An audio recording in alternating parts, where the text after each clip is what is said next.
மீனாவின் தாய் அழகானவள் மட்டுமல்ல, அன்பு நிறைந்த ஒரு நல்ல தாய். கருப்பசாமியின் மீது அளவற்ற பக்தியும் நம்பிக்கையும் கொண்டவள். ஆனால் திருமணத்திற்குப் பிறகு அவளுடைய வாழ்க்கையே தலைகீழாக மாறியது. அவளுடைய கணவன் மாந்திரீகத்தில் தீவிர நாட்டம் கொண்டவன்.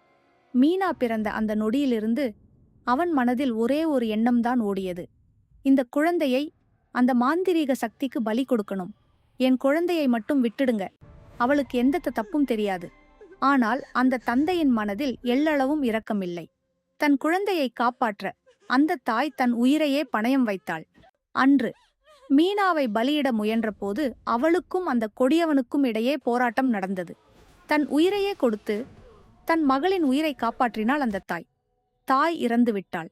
ஆனால் அவள் அன்பு மட்டும் மீனாவுக்குள் உயிரோடு இருந்தது. ஆண்டுகள் கடந்தன. மீண்டும் அதே வீட்டில் அதே இருள் சூழ்ந்தது.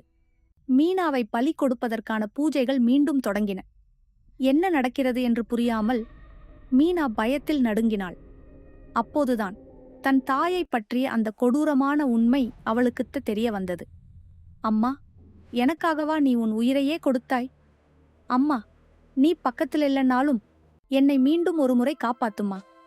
அந்த நொடி மீனாவின் கண்ணீரோடு கலந்த வேண்டுதல் கருப்பசாமியின் காதுகளில் விழுந்தது.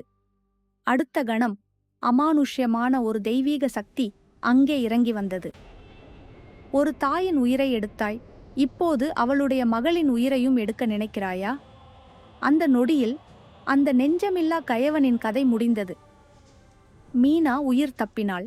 அவளை காப்பாற்றியது தாய் விட்டுச் சென்ற அன்பும் கருப்பசாமியும் தான்.